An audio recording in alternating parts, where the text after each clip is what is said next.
His closest political advisor was literally a snake oil salesman, a guy named Fred London. Literally? Literally, Wait. it was this juniper berry extract that he said cured things. You know what I've never really thought of, because you just use that term so much, like to never ever reference people who actually sell snake oil. And then you're like, no, there must have been a guy originally who was selling snake oil. And he was almost certainly from Chicago. Yeah, I mean, definitely. Definitely.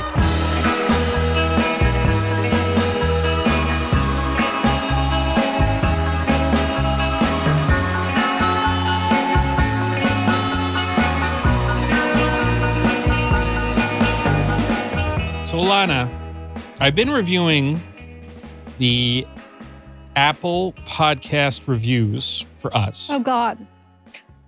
One called you easy on the eyes recently. That was you definitely. That was... Or your mother. It was someone who was compensated for their time.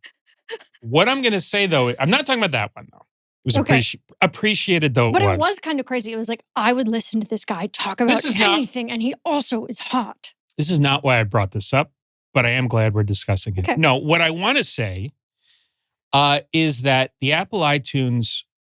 Is it iTunes still? I don't know. Who the fuck knows? No one knows. Do you guys know what you're doing over there? Come on, give me a break here. Apple Podcasts. We've been getting a lot of reviews with an interesting comment, which is, I like the mob stuff. Mm-hmm. Can we keep the politics out of it? Stick to sports. Classic. Is the saying, right? Yes. So don't think of this as we're mixing the political with the whatever. It's all one big canvas that we're painting on, right? Oh, love that. Isn't that beautiful? Yeah. It's a tapestry. It's a rich, gorgeous mosaic. Okay? And that's what we're dealing with here. Politicians are often mobsters themselves. So, Well, this is what today's episode is about. Listen, last week in this mini-series, Al Capone All-American, we talked about Al Capone's underworld rivals, right? The North Side mob and these dangerous gangsters all over the city, right? And the war that he's waging with them. But we got into, towards the end, that one of the things these guys are all competing over is who controls the politicians. Because if you control the politicians, baby, you're home free, okay? You can do whatever you want. The cops. Get the cops. The politicians. Who else? Journalists. We're going to talk about that today as well. Interestingly, underexplored, even the odd minister or two. This podcast really asks the question, is anyone not corrupt? I'm glad you asked that because there aren't many, but when they pop up, they're quite memorable. Okay. And we have a few good guys for once to look at. So there's hope. There is. Now, I'm going to say off the bat, none of what we're going to talk about in today's episode, I think, has any relevance to today's political landscape. I don't see any parallels between anything. If you're coming here to escape, sorry again. Yeah. Turns out nothing's new. The parallels are going to come hot and fast and over here. I shouldn't have said that, but that's what today's episode is. I do think that's helpful, though, because it always feels like everything is happening for the first time. Yeah, it's so not. In fact, it's boring. We're in reruns right now. Everything's happened so many times already. That thing that's happening with Hollywood, where they only make new things based on old IP, that's kind of society. Yeah, this is we're experiencing the Al Capone reboot right now. And frankly, it sucks. It's not as good. It's too many episodes, right? There's a lot of filler. And now there's ads. There's even if you have a subscription, there's ads. Wow, worst timeline. We're great. Yeah. We're not talking about us. Okay. We're talking about other people. Sure. And that's what we're going to talk about in today's episode. How are we starting, Dan? What image can you paint in our minds? There's a wonderful, wonderful Beatles song, A Day in the Life. Oh. Mm-hmm.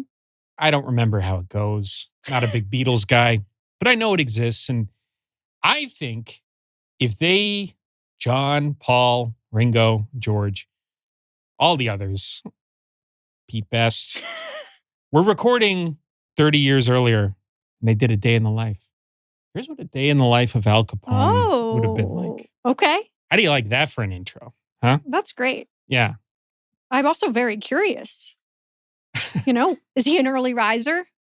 No, actually, very late riser. Okay. Well, he's been out all night. It's exactly right. adultering and Oh, crime yeah. and Oh, yeah. philandering. We're talking about 1924, 1925 Al Capone. He has moved his whole family to Chicago, to this house on Prairie Avenue on the south side of Chicago.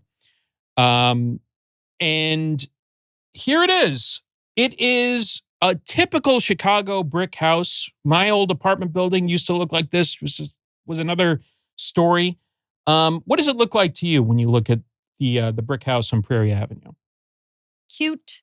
Yeah. 2-story brick. To me, it looked like it was painted black just because of the quality of the photo, which is brick. This is the kind of thing that, a gentrifier would paint a brick house black, and then this would go for like $2 million. And it would have the Futura font numbers. Yes, 100%. And rent is going up, 100%. This I would describe it as a comfortable but somewhat modest, considering who it's for, home. You know what I mean? That's true. And Al Capone, and there's a lot of people living in it. It's Al Capone, his wife, his son, and his mother. And basically his sister. Is this intentionally humble, or? I think it was it's a comfortable middle-class home, right? Which is what he is, right, at this time. He's a late riser, like you said, because he's out carousing all night, doing business, not doing business. He comes home. May, his wife, his beloved wife, is now a housewife. She's not the somewhat, sexy young lady who he met at the box factory. And, she has dyed her hair platinum blonde. Okay. Both because she's How old is she? She's in her 20s still. She's only a couple of years older than him. And Al is like 24, 25 at this time. So she's dyed her hair platinum blonde, both because she's going gray from stress already, and because one of Al's mistresses had platinum blonde hair, and she's tweaking him a little. His son is continuing to have health problems, mastoid infections, ear problems, sinus problems.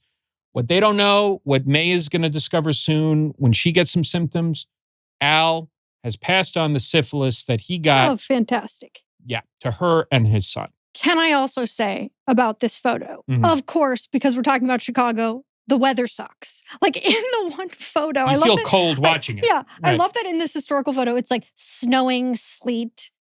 Can I tell you, it makes me miss it? I mean, how sick is that? How sick is that? Very sick. It's going to be as sick as the library on your lap. Now, if you're listening at home, you can't see. Listen, this is not just a hobby to me. It's a career, okay? It's a way of life. It's a way of life. This thing of ours. It's a mental illness. It's a lot of things. Some would say that. I wouldn't. But I am surrounded. My life is the detritus of Al Capone. There's a huge book, Capone, on your lap, which it's clear because it's stamped that it's from the library. Now, let me tell you, the librarian hates to see you coming. How many? They're like, oh, Dan, you again? The last time I picked up all the library books for this show, they said, I'm glad you came and didn't leave them here, so I'd have to put them all back. Wow. And I was like, yes. Also, the reason I did that is because they're going to be overdue, and I need them all. So you're single-handedly keeping that library afloat. Some would say I'm devastating the library, but we're talking about men who didn't read, and that's the more important thing today, right? A lot of books about guys who didn't read books, right? Power move. That's pretty cool. Yeah, I don't need books. I can't even read this book about me. First of all, I'm dead, but... First of all, I'm dead. Second, this was 100 years ago. And third, there were people in my house who did read, and those would be his brothers, who also came out to Chicago. Why did they read and he didn't? One of them. Let's be clear. The one on the left here, Frank. Frank's the smartest Capone brother. Okay. He's 4 years older than Capone. This is the only photo I'm aware of Frank Capone when he was alive. Frank is the handsome one. You can't really tell so much from there. He looks like he's missing an eye in this photo, but I guess that's just the quality of the photo. I'm sorry I couldn't get a better photo of the one. I couldn't get a better one photo of the guy. Step it up. Listen, you know how much I had to bust my ass just to get that one? Holy shit, it was hard to find. You know? Okay. And that's from Mario Gomez's collection online. Well, he Great does website. have beautiful bone structure, a little tuxedo. He was the handsome guy. Now, Al Capone, in his capacity as John Torrio's right-hand man, he is being given more and more responsibility, and Frank Capone is his political fixer. Okay. He's the smooth one. He's the charismatic one. He can talk to people in polite society. Ralph is not that. Not so much. Ralph is the other brother, 2 years older than Al. Ralph is just a fucking goon. The brawn versus the brains. Was you say Capone falls in the middle? Yeah, that's right. That's a perfect way of putting it, right? Ralph Capone, nicknamed Bottles. Why? Because he drank a lot of bottles? This has been disputed. I think it's because he used to deliver soft drinks in Brooklyn. But also it came in handy working in the brewery trade, you know. But Ralph is a thug, a goon, a lecher, you know. He introduced Al to the brothel scene. He's a gross scumbag who operates a brothel too, but he's important to Al's business. And what is Al's business at this point, besides ordering a grand piano into the living room, which no one ever plays? That's one thing. When he leaves the house in the afternoon, he goes, typically at this time, to Cicero, Illinois, which he is helping to take over on behalf of John Torrio's outfit. This is his job at this time, 1924, 1925, in the life of Al Capone. How did we get to this? We talked a little bit about this last time. It is politics. And I'm sorry, Apple reviewers. We have to talk about politics. Giving these two fucks too much credit. They're living rent-free in my head, sis. They really are. Okay, let's review. Yeah. This is Cicero, north side. Sort of west. All right. So it's a western suburb of Chicago. And the reason we're moving west is because of what happened in Chicago in 1923, which is they had a mayoral election and it went against the mobsters. And how sad is that? You know, I mean, you're just trying to peddle booze and kill people. And some no-goodniks come along to mess it all up, right? Now, the weird thing is, in the first few years of Prohibition, right, 1920, 1923, things were actually, there was violence, there was competition, obviously, and we've talked about that. It got worse as it went on, and it got worse, in fact, after a guy devoted to electing Prohibition threw his hat in the ring, and that is William Dever. After several years of corrupt mayoral, mismanagement by the incumbent, Dever, who was a Democrat, thought, I think there's a path to me becoming mayor here. He'd wanted to be mayor for some time. He'd been an alderman. He'd been a judge. And most importantly, as his nickname, Decent Dever, would indicate, right?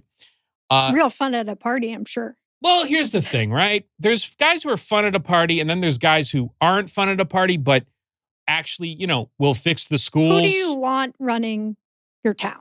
That's a good question. Unfortunately, the answer is not always guys like Dever. But at this time, Dever spied an opportunity, and he was correct, right? A record of achievements makes William Dever the logical man for mayor of the city, right? You see from his family there, no one is smiling, No. But he's a real serious stock. He's a serious dude. And you know what? He's from humble origins. I think he's a former tanner. Like he's not born with a silver spoon. He's a self-made guy. He is genuinely has integrity. There was a race for a judgeship. He could have pressed for a recount for appeals on losing it. He didn't want to do that because his opponent was black, and he felt he was being used by racists. So he dropped wow, genuine decency, right?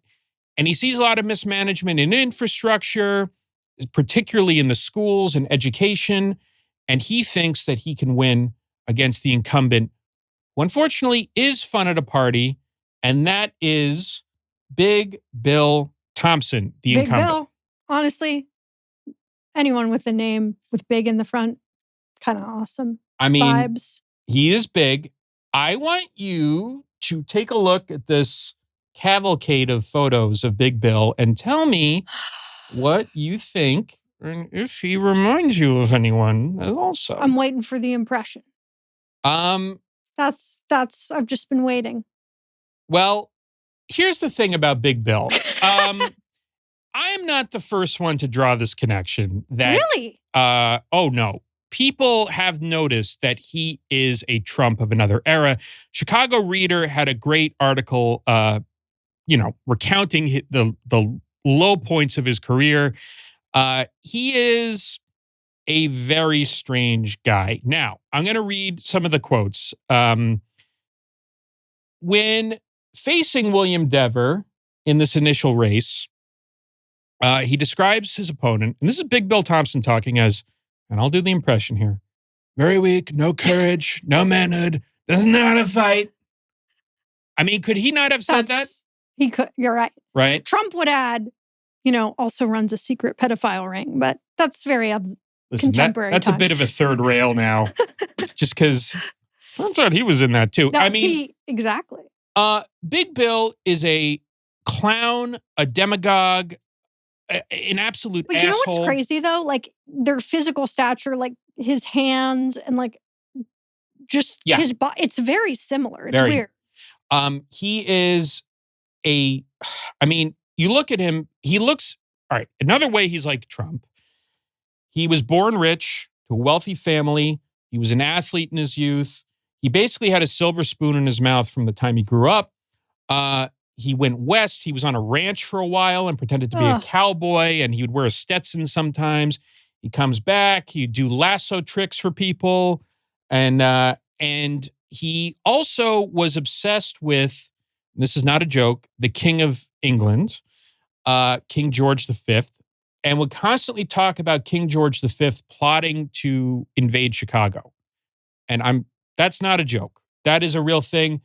And these absolutely buffoonish conspiracy theories. You really weren't lying about the comparison. No. I mean, he said if he met the King of England, he'd hit him right on the snoot, knock him on Question though. Please. We obviously didn't have fake tan back then. What's so crazy is it looks like this guy has Trump's like fake tan. Yeah. I mean, what's going on? He could have put some rouge on, some pancake makeup on it. I'm going to read, they were spitting fire with this. This is Chicago Tribune later in his life. For Chicago, Thompson has meant filth, corruption, obscenity, idiocy, and bankruptcy. He has given the city an international reputation for moronic buffoonery, barbaric crime, triumphant hoodlumism, unchecked graft, and a dejected citizenship. He nearly ruined the property and completely destroyed the pride of the city. He made Chicago a byword for the collapse of American civilization. That's honestly incredible writing. Yeah. So, other than that, though, he had some good points, which is like another current political figure. He had a certain savvy, despite being a total moron. He was a good campaigner, right? He had charisma. He's Big Bill.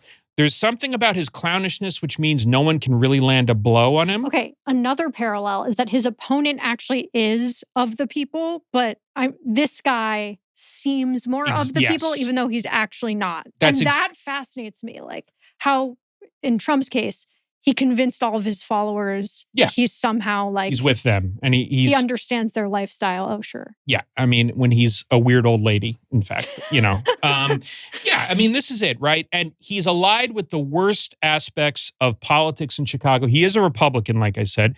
Now, interestingly, Republicans at that time, Chicago leaned slightly Republican, which maybe sounds surprising now, in part because of the Great Migration from the South of African Americans, who since the Civil War had voted largely Republican.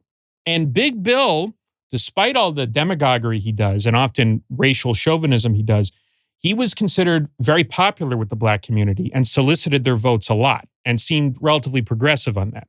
So he has some stuff, some savvy to him too, right? In the same way Trump does. That's kind of Chicago. It feels very Chicago politician where it's like, on some issues, I'm actually really progressive, but then I'm It's been said before that he's actually the model blueprint of the machine mayor of Chicago. That makes sense. Which is interesting considering he's Republican. His closest political advisor was literally a snake oil salesman, a guy named Fred London. Literally? Literally, it was this juniper berry extract that he said cured things. You know what I've never really thought of, because you just use that term so much, like to never ever reference people who actually sell snake oil. And then you're like, no, there must have been a guy originally who was selling snake oil. And he was almost certainly from Chicago. Yeah, I mean, definitely. Definitely. So all this is happening, but here's the big thing. So beyond the corruption of the schools that's dragging Big Bill down, prohibition is the big variable here, right? And Dever sort of goes to town on this, where Dever campaigns on saying, quote, "This guerrilla war between hijackers, rum runners, and illicit beer peddlers will be crushed. I am just as sure that this miserable traffic with its toll of human life and morals can be stamped out as I am mayor, that I am not going to flinch for a minute from this fight." So he narrowly does edge out Big Bill Thompson, right? Big Bill Thompson, in fact, drops out. That's powerful. Yeah. I mean, he convinces him like, go off and play with your money and do whatever. Big Bill Thompson's going to go take a powder. A weaker candidate runs in his place. Dever wins. And like I said, as that quotation indicated, Dever is actually going to go after the bootleggers. He has a police chief who's not corrupted. They begin shutting down saloons. Thompson, to give you some idea, shut down the Vice Squad, not the saloons or brothels. You just look at a picture of this guy and you know what he's into, okay? He had a girlfriend. Let's just say that. Yeah. So this is all bad news for the Torrio Capone gang. And this is going to lead to looking at a place outside of Chicago. We mentioned earlier, Cicero, named for some Roman. Yeah, and every time I hear that, I've been meaning to bring this up every time we talk about Cicero, the musical Chicago. I don't know if you know that song. Sure. Where they're like, there's this one song where they're saying different parts of Chicago and they're whispering and Cicero. Yeah. Belmont Cragen. Humble Park. Yeah. Yeah, maybe not those, but Cicero's in there. Yeah. I guess because Calumet it's a place Fisheries. of vice, is that? Yes. Well, this is exactly right. Let's talk about Cicero, Illinois, because, boy, it's a fun place to talk about. John Torrio looks around the landscape. They have done this before. They have formed these outposts in other parts of the city or around the city, They have these little towns. They call it the roadhouse strategy, where they're weak. They're easy to take over. They can bribe everyone, control everyone, boss them around. Cicero is right on the border with Chicago. It has a lot going for it, right? Like, for instance, the fact that roughly, I think, 80% of the town is of Bohemian heritage from what is now the Czech Republic, former Czechoslovakia. They love beer and they want to drink beer. And they'll drink it instead of meals. It's just part of the culture, So you have a population of 40,000. About 20% of them are factory workers in the Western Electric factory there, which produces, they say, most of the telephones in the world. So it's a hard-drinking industrial town, and they feel they can go there, make a ton of money, have a good base, and most importantly, control the politics. And this is going to be Al Capone's big test. John Torrio is going to Italy with his mother, sending her back in style to the town she left as an impoverished young girl with a retinue of... To show off. Exactly.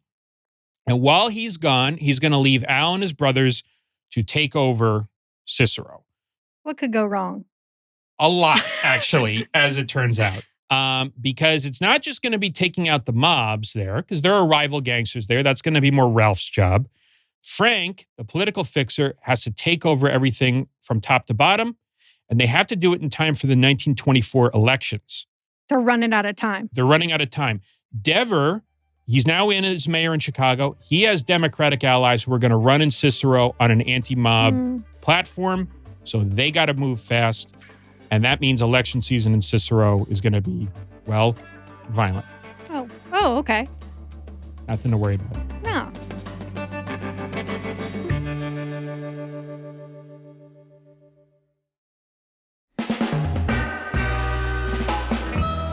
(1924) Chicago, the musical, Cicero.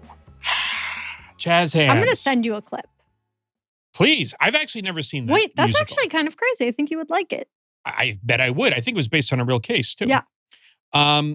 So let's take a look at Cicero, the battleground for General Al Capone being sent out.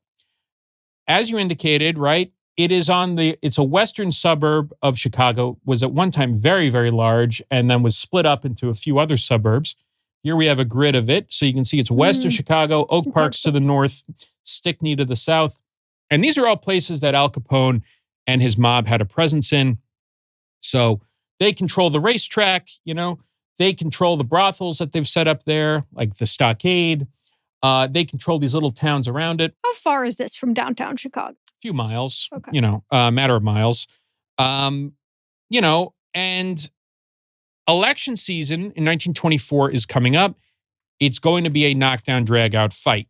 It's going to be Devers guys trying to desperately hold off an assault by Al Capone and the Republicans, right? Now, Al Capone, according to Phil DeAndrea, one of his men, said, quote, he was a Republican when it fitted his clothes, I guess, and a Democrat otherwise.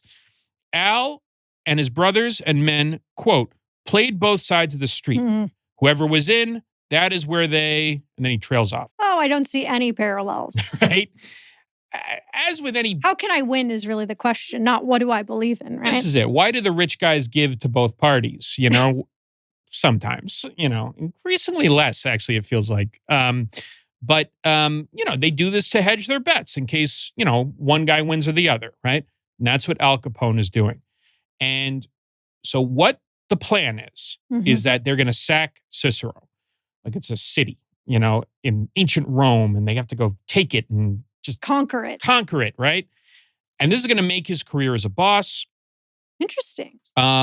Because John Torrio's starting to think about retiring. I'm like, where are you at? Right. We're taking Cicero, bro. Don't you want it? No, he's in Campania with mom, right? So while he's doing that, good for him. He's worked pretty hard, as we've seen. He's living his best life, and some of y'all are jealous. They really are. Haters. May your haters be your waiters at the table of success. Wow. Eric Adams, another non-criminal mayor. So how exactly do you conquer Cicero at this time? What does that involve? What does that even mean? Great question. So what the plan is they're going to have a slate of Republican candidates, right? Led by Clenha, who's going to be the equivalent of the mayor of the town, Joseph Clenha. And basically they're going to do whatever Capone says, right? You asked, are there any good guys in this story? And the answer would be, for once, yes. Second, the good guy would be this gentleman, Robert St. John. How would you describe him to listeners? To borrow a phrase from one of our lovely podcast reviewers, why does this easy on the eyes. Okay. Very easy on the eyes. Beautiful. And to hear that he's a good guy, yeah. Just tall, dark, handsome. I don't know if he's tall. And a beard that I would describe as quite out of... I was going to say, this guy could be walking around Silver Lake in 2026. Yeah. He's going to Black Cat for a beer, for a craft beer. Yeah, this is not a beard you find in 1925, 24. No. Were they allowed to have beards back then? Look, this guy was a nonconformist from cradle to grave. Who is he? Robert St. John is from Oak Park, right near Cicero, classmate of Ernest Hemingway. Ernest Hemingway House is a museum in Oak Park. I highly recommend it. They were classmates, and according to St. John's autobiography, the two were told by their teachers that they would never succeed as writers. Hemingway obviously won the Nobel Prize for that. St. John started his own newspaper in Chicago, not in Chicago, in Cicero, called the Cicero Tribune. His brother started one in Berwyn, in an adjoining suburb, and he gets to work as a 21-year-old working hard doing journalism. And what he says that's very interesting about what he views as his mission is that he wanted to represent, quote, good law-abiding citizens who simply wanted their beer, very much against crime and prostitution and gambling and all the rest, right? A newspaper that would be on the side of the people, and most importantly, against the Capones. Wow. Explicit. Yes. From the beginning, St. John, and again, as a 21-year-old guy, only a few years younger than Capone, he is breaking story after story in his little newspaper about how the Capones are seeking to take over Cicero. He runs a story about Al Capone berating one of the candidates on his slate, this Republican slate, for demanding more money and telling Frank Capone, yelling at him in front of him, you go fix this by fixing bids for paving the streets, you know? And this leads to a whole scandal that St. John's paper uncovers of city contracts being fixed by Frank Capone with kickbacks and all the rest to I'm worried cronyism. about his safety. Well, understandably, right? I mean, there's a minister who forms a group campaigning against Capone's influence. The Chicago Crime Commission is paying close attention. Chicago Crime Commission, very interesting. Sort of an early, I don't know what we would call it exactly, nonprofit civil society group monitoring these gangsters and their corrupt influence, right? Capone is like a super PAC. That's exactly right. That's a great way of putting it, right? He's a special interest group, right? And so, meanwhile, while this is happening and Capone is being looked at by St. John as he's doing this, Dever, on the other hand, is a hero in Chicago, right? The national press is loving him going to war with these guys, you know? I will say, murder rates starting to tick up in Chicago. We talked about that last week, right? With the competition. Ironically, the more you enforce the law, sometimes crime rates go up. We saw this in Mexico. You know, the drug war that was launched in 2006, 2007 by Calderon, President Calderon there, it's led to tens and maybe hundreds of thousands of people getting killed, you know? So that's working off in the background, right?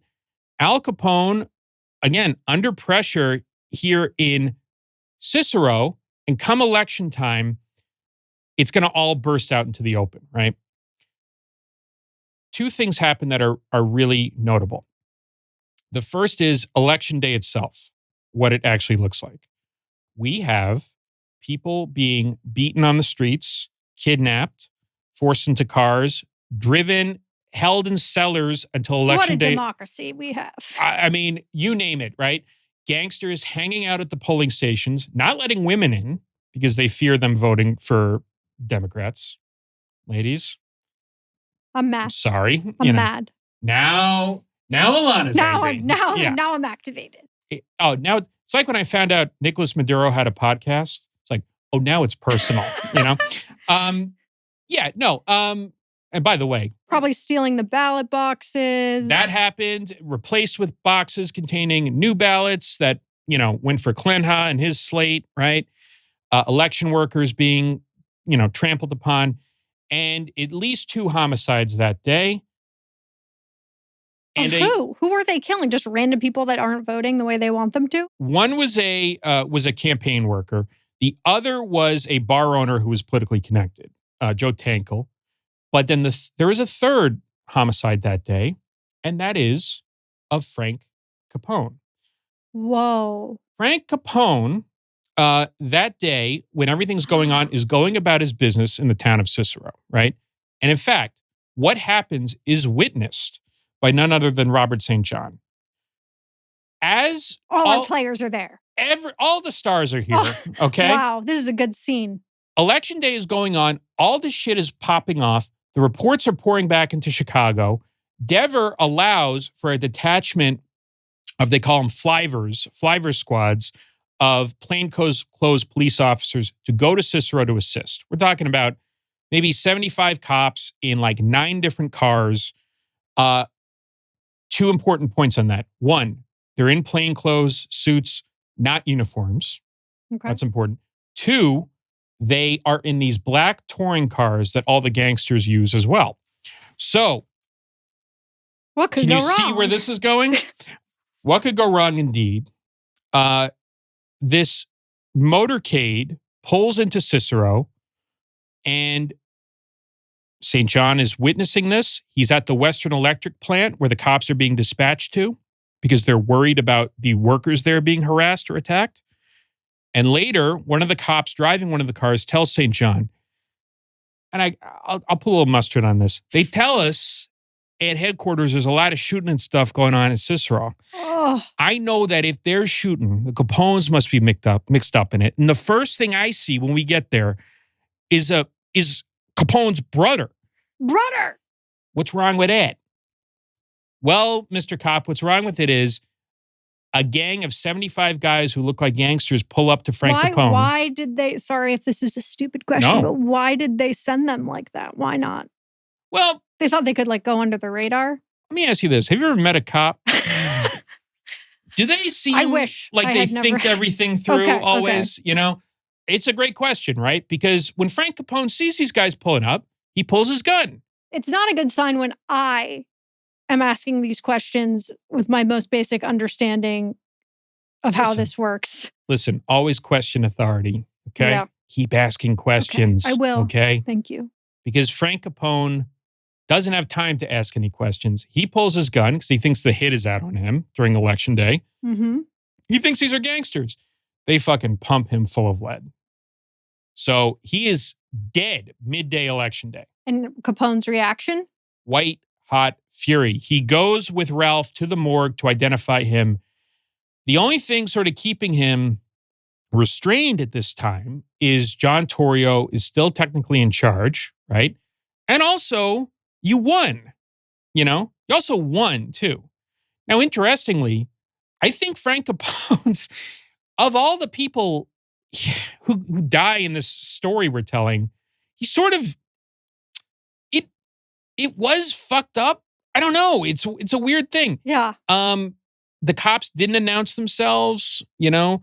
They lied later that he fired 2 bullets. St. John even said, no, he didn't, you know. Wow. He was willing to vouch that, no, Frank Capone. Yeah, it doesn't really seem like Frank is the one that was going to be. I mean, he's a gangster and a Sure. goof. He was harassing, you know, the advertisers in St. John's paper. But, you know, as St. John says, his hand was still on the revolver when he fell, right? Now, was Capone close to his? I mean, obviously they worked together, but yes, he was angry. He was. But was he devastated? Like, were they very close? I think so. And I think what you're also going to see is he becomes more vicious after this, Right. which is interesting. That's his heel turn. Right? Like, this is a nasty, not that he was ever a nice guy whatsoever, but it's this turn, right? And like, you see it in something that happens. Now they control Cicero, and he just starts behaving like an absolute pig. Well, also, it's not as if another mobster killed him. The cops did, and that will radicalize you. Like, fuck them, fuck the law. I mean, it's a great point. You know? The only guy crowing in his ear now is Ralph, who's a fucking moron. You know what I mean? Like, it's just his worst I impulses. don't know. This is happening. I'm calling my boss. Put the pasta down, bro. Right. We need your help here. The things are a little out of control. Well, and this is the problem, because not long after that, John Torrio returns. They have that contre-temps with the North Side mob. That what? Contre-temps. Okay. It's a French word. I got that. And John Torrio is shot, almost killed. Al Capone is boss of bosses, the boss. Wow. John Torrio's in retirement. And now it's time to, you know, shoot and wound the civil society investigator. It's time to kill one of the crusading minister's allies. You know, it's time to launch attacks on the other gangsters in Cicero, like the O'Donnell brothers, right? There's a report that goes out. If we could go back to that last photo, there's a report that goes out one night that one of the O'Donnell brothers has been seen in his very notable car. Al Capone from the Hawthorne Hotel, his base of operations, gives the report, go kill him, get rid of him. He may be there on the scene himself. They machine gun everyone they see getting into the car of the O'Donnell brothers, except one of the guys they kill is William McSwiggan, prosecutor, who is known to Capone. He tried to prosecute Capone for the Joe Howard murder we talked about in a previous episode. And it's the worst luck on earth. He just happens to be there? He's fucking drinking and gambling with the O'Donnell brothers, okay? Just to give you some more idea of how this actually all works, Oh, right? God. It's the worst fucking luck on the planet. He kills a prosecutor who previously tried to prosecute him. It looks like an assassination. Is that bad luck, or is he kind of happy about it? you know what? Weirdly, they had started to become friends before this happened. So it's so fucked up what's happening here. Wow. Yeah. This is a nightmare. This is a nightmare. So Al Capone has to hightail it to parts of rural Wisconsin, parts of Michigan. Okay, so he wins, but the amount of chaos that it's like happens, all this shit. Like, did he really? You know what I'm saying? I mean, his brother's dead. Oh my God. It's like a fucking nightmare, It is. you know? And then on top of that, right? St. John is still pissing in his ear, as they say, you know, running I'm surprised he hasn't killed him yet. Well, and we're getting to that. So, my king. So finally, one day, the circumstances are disputed.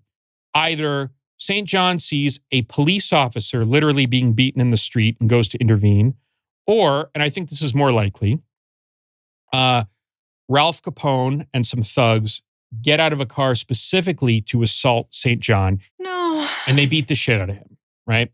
He thinks he's going to die in it. He's trying to cover his head just so he isn't beaten to death. One of them has a gun, but they're just pistol whipping him with it. Put him in the hospital. At the same time, his brother, who runs the paper in Berwyn, is also kidnapped and shot and barely survives, right? I think he's shot in the arm. He escapes with his life after being abducted. Not only that, on top of that, his little scrappy paper, the Cicero Tribune, has been secretly bought up by Capone allies. And he fucking says, fuck this, Wow. I am out of here, and goes to Vermont, not before meeting Al Capone, which we're going to talk about at the very end of this episode because I think it's fascinating. But all this is to say, Al Capone owns Cicero. It's his now. He has it. And life sucks. Yeah. Right? It's like this. It's like you get what you thought you always wanted and you're still not happy. And so what do you do when you have everything you want and you're not happy? You ask for more. And in this case, that's going to be... I was going to say inner child work, but I don't think that was around back then. Absolutely not. Instead of inner child work, how about let's take over, let's do to Chicago what we just did to Cicero. And that is the plan. I know what you're going to ask me. What has Big Bill Thompson been up to in all this? Yeah, we got to close the loop on Big Boy. Big Bill, for him, the action is the juice, as they talk about in Heat, you know? And he has had to keep himself busy in the time Dever's been in office. And he's been doing it in possibly the weirdest and stupidest way any politician in American history has. Wow, that's big. Bold words. That's big for Big Bill. A big, bold choice for Big Bold Bill, right? Rolls off the tongue. He spends $25,000 creating a custom yacht called the Big Bill. Not a joke. And you know how on the front of ships, there'll be like a mermaid, like carved out of it? He carves himself. No. I'm Correct. sorry. Real king shit. Correct. This is amazing. He carves himself into it. Is he like naked? My thing is like, is he like a mermaid? Like or merman, merman. I guess technically. I'd love to know. I could not find a photo of this. If you happen to have a photo, please send it to us. Send it in. Because my Frank Capone photo wasn't good enough, apparently. Okay. Just busting my ass here. But no, Big Bill has his yacht, and he has it for a perfectly normal thing that he's going to do, which he's going to sail it to Borneo to find a fish that he's told can climb up trees. This is what rich people should be doing. I'm sorry. At least he's doing this. I want to repeat what I just said. He is going to Borneo in a ship named for himself with him on the front of the ship to find a fish he's told can climb trees. If there's something weird about that, take it up with him. Sounds like a typical Sunday for me. That's right. I mean, whom amongst us, right, has not done this? Okay. He makes it all the way to New Orleans before halting the trip. Presumably he falls into a bowl of alcohol. Yes. A hurricane. Yeah. Drink. Yeah. Kahlua mudslide, Southern Comfort, whatever. Take your poison, you know. Before deciding, you know what? I think I should be mayor again. And so he sails back. Fuck the fish. Fuck the fish. I'm not. What the fuck was I thinking? You know? So he sails back up the Mississippi and he starts plotting his comeback. And that is going to be in 1927 when Dever is up for re-election. I can only imagine who he's going to partner with. Who could, for instance, finance a Thompson comeback bid? Who could provide the muscle for him to get out the vote? And who doesn't like Denver? And who wants to get rid of Denver, the incumbent? Denver. Yeah, John Denver is the mayor. And he's going to do it. And we said earlier, it was already eerie, the similarities he had to a current political figure. He's going to do it with a slogan, which is often attributed to Charles Lindbergh, often attributed to the World War II era of isolationist right-wing politics. But in truth, Thompson used it first, and that is America first. That is going to be his slogan, the same one Donald Trump uses, right? It seems to a lot of people like Thompson cannot have this political comeback, right? He had to slink out of office to avoid being beaten by Dever 4 years before. But now, Thompson's going to form this alliance with Al Capone to get back into office. And in return, Al Capone is going to get to return to Chicago and rule uninterrupted. It's honestly a great alliance. It's a match made in heaven. And you know what's funny? The one who's wary about it is Al Capone, where he's a little bit like, this Thompson guy's a real asshole. This guy is so fucking stupid. He's kind of worried he's not going to be able to pull it off and like control him and like get him in after, no parallels there. Again, I mean, I'm just saying, right? Thompson's tweeting on the toilet. Right. Starting wars. We really have to stop Bette Midler. She's really a terrible person and really rude. Yeah. Exactly. And we are going to invade Iran if she doesn't wise up. Yep. It's similar vibe is what we're trying to say, okay? But something had, again, in the same way, inflation, Gaza, like things like that sort of ticking away at the incumbent's popularity, right? What's really undoing Dever is prohibition. We mentioned this earlier that he was going to enforce the laws here, right? Dever is kind of opposed to prohibition personally. Well, also, like, think about all the people in Cicero who probably voted for him. They love their beer. This is the problem, right? Like, Dever's enforcing a law that nobody wants enforced. Now, Dever's doing that because he feels like, I'm a law-abiding guy. I can't not do this. And it's profiting gangsters, right? Which you can understand. But the murder rate is going up, right? 24, 25, 26, it's ticking upwards. Now, Chicago, interestingly, was not any more violent than any other Prohibition-era cities. It has that reputation. It's not totally true. But it is increasing, right? And Dever's accomplishments are all kind of, they're dry. I mean, he cleaned up the schools and all this stuff, He cleaned up the civil service. This is all good and important stuff, but it's not as good as Big Bill Thompson holding two rats and saying, these are my opponents, and addressing them as if they're his primary opponents, which he really did. They're not as good as him saying, America first, we're the sixth German city of the world. I'm going to kick King George's ass. I'm the next Thomas Jefferson. You know why they like him? He's real. He's real, exactly. He says what I'm thinking, It could all be bullshit, but whatever. Yeah. Right, exactly. Everyone calls him, quote, a grafter, a liar, all this stuff. It doesn't matter, right? He doesn't care. And the more he doesn't care, the more bullshit he spins up. He says, all these schools are about to collapse that Dever built. It's totally made up. There's no basis for this. He built all these schools and they're about to collapse, right? The textbooks are full of British propaganda, right? I'm going to get rid of any praise. It's actually crazy how similar it is. He is obsessed with the guy in charge of Chicago's public schools, saying he's an agent of Great Britain. Now, this all sounds idiotic, and it is. But this is also to suck up to Irish voters who don't like Great Britain, and to German voters. So maybe he's not as dumb, though. That's the thing. I mean, it's really like hard. Trump, right? Yeah. Where this is the bullshit that he does. He just spins up whatever the fuck he wants. And what are you going to shame him? The guy was looking for a flying fish, a month before, right? And, I mean, right? I mean, what are you going to do? You can't tell the guy he's an idiot. He knows he's an idiot, So what happens is he's being financed with hundreds of thousands of dollars from Al Capone and the North Side Gang. And this is what it looks like. We have just this nightmare spree of America first. We'll worry about other countries after we get America sorted, wearing his fake fucking cowboy hat, And then the following year, after he beats Dever in 1927, they run the pineapple primary of 1928 to shore up his position. Why is it called that? Pineapple used to be slang for grenade, because you know how a grenade looks a little bit like a pineapple?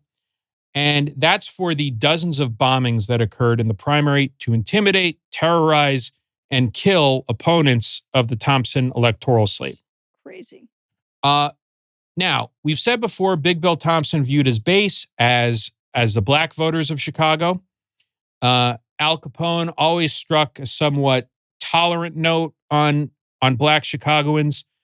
Well, here's the truth of it, right? Because here's the thing with Al Capone, and everyone who dealt with him knew this and found this out. And Robert St. John found this out too. Everyone who dealt with him, he was so charming. He'd stick hundreds of dollars of bills in your pocket, but he wasn't the guy you dealt with every day. The guys you dealt with every day from him were fucking horrible pricks, Well, that's how he maintained his reputation, is by making other people do it. It's what one of the historians calls the classic Mr. Inside, Mr. Outside trick. Oh, I love that. Explain that more. That Al Capone's Mr. Inside, he's your friend, he's whatever, brings you in, all that stuff. But on Mr. Outside, who you're actually going to be dealing with every day, when you can't get through to the inner sanctum, he's Jack Guzik, the former pimp, who's telling you you're not getting a raise, He's these other scum. He's Ralph Capone. He's the good cop. Exactly. That's right. And the bad cops do things like this, which is Thompson had a candidate and an ally, Morris Eller, Southside Jewish mob boss, who was challenged in the 20th Ward by a black veteran named Octavius Granati, this handsome fellow in the middle here. He's a black war veteran. He is a lawyer, early civil rights activist, Republican. He's a candidate for 20th Ward committeeman, the Bloody 20th, as it's called. And because he's running against this chosen slate of candidates, he is chased through the 20th Ward by several cars of men armed with machine guns and massacred on the streets of Chicago. There's a great story about this assassination in The Atavist, which we'll link in the description. This is the reality of what these guys base it on, right? Yeah. They're all Mr. Nice Guy and all this, except if you get in their way. Yeah. We really need to reevaluate. Perhaps you do too. No, I'm just kidding. But our obsession with mobsters, like the male obsession with Capone, at the end of the day, he was just doing so much horrible shit. Well, and this is the reality of it, right? All this is for fucking nothing. Yeah. Thompson's slate doesn't even do well, right? And he's just sort of a weak mayor there. And it doesn't matter. Capone's in charge. He's moved back into Chicago. He's based in these swanky hotels, right? And he just has immunity now, And for what? Just to be rich? Just to be rich. Now, because of how much fucking shit he's gotten up to, he has to be on the run constantly, be away from home for weeks at a time. This is what I'm saying. They're always in their own prison, like even when they go into witness protection. It's like that, you did all of that to live in some shitty town in Arizona. Right. With a new identity, or just to be killed, This is it, right? He's having to live in these fortresses, essentially, where all he sees are his own goons, his own sycophants, And when he tries to do this, really his only outlet for that is going to be PR, which we're going to talk about in a future episode. And getting the public's love and adulation. And perhaps that's why he's still so loved, is because he was so good at that. The enduring power of good press. It's his greatest talent, without doubt. But we're gonna start to close here with something I find very interesting, which is I mentioned when that intrepid journalist Robert St. John was beaten and in the hospital. After that, he tried to press charges against Ralph Capone and ended up going to a police station, and he's greeted by Al Capone himself. Oh my God. And Al Capone puts on the charm offensive. He says, look, first off, I like... It's a misunderstanding. Yeah. I like you, St. John, and look, he's a very charming guy. He's like, I like you. You're a good fellow. And they're only a couple years apart in age. Bear that in mind, too. I like you. First off, I always like newspaper men. Oh, here we go. You give me great press. I can't advertise for my joints in newspapers. You do it for me, you know? Oh, my God. Well, you know, that's He's working it. You know? And he says he's already paid for his hospital bills. There was nothing St. John could do about that. When he exited the hospital for the beating, it was all paid up. Okay. And Capone says, you know, St. John recounts this in his autobiography. Capone pulls out this wad of money and he starts saying, well, you must have got your suit messed up, your shoes. He's peeling off 100. And sticks out this big wad of bills. And St. John, he said later, he didn't even know what he was doing. Turned around and left the room and walked out and never saw him again. Wow. St. John went on to an unbelievable career. He moves as far away to... I was going to say, that's how he survived. First thing he does is go to Vermont. He literally in the East Coast, the other end of the earth. He says he contacts a service that sets up journalists with jobs and says, what's the farthest job away you have from Cicero? And they say, Rutland, Vermont. I'll take it. And he goes there, but then goes to Europe prior to World War II. Check this guy out. He helped save Jews during the Holocaust from Romania, writes a book about it, is in London during the Blitz for NBC News, covering World War II, and then becomes a specialist in the Middle East later. He only died in 2003. He was over 100 years old. Wow. So I say all that to say, Robert St. John said to Al Capone, how about you go fuck yourself, and walked on out of there. And I know that we said there were no modern day parallels to what's going on here, and it is scary. We're living in a time where we might have men like this at polling stations in the near future. At the time we're recording this, hopefully we have polling stations. Minneapolis is under siege, essentially, right? By men who, again, I would say are not so different, and they're going after anyone that they want to, with impunity like this. It's not easy, and not everyone can stand up to these guys, which makes it all the more valuable when you can stand up and you do stand up. And what's amazing, I think, about Minneapolis is for all the horrifying images, videos, media that's coming out of there, I'm also seeing tons of sort of uplifting stuff about regular people who are putting themselves on the line for what's right. And I think, thank God for them. And you know what? Capone faced that his whole career. He had the ministers, he had the civil society going after him, the newspaper men. The Chicago Tribune did a lot of good work on him. We're going to talk about the media more in a future episode, right?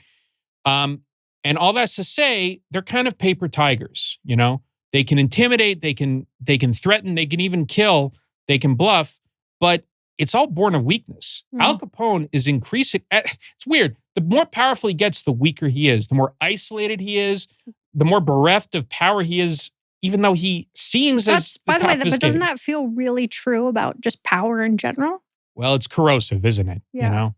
And when we return next week, we're going to talk about where the depths of that corrosion brings us, what it forces him to do in this grand scheme of things, and that is to commit one of the most notorious mass shootings in American history, the one that sets the table for all the other ones, and that's the St. Valentine's Day Massacre. What a loving way to honor the holiday. It's not just, listen, I know they say the greeting card companies invented St. Valentine's Day. Al Capone did, okay? So please join us for that one.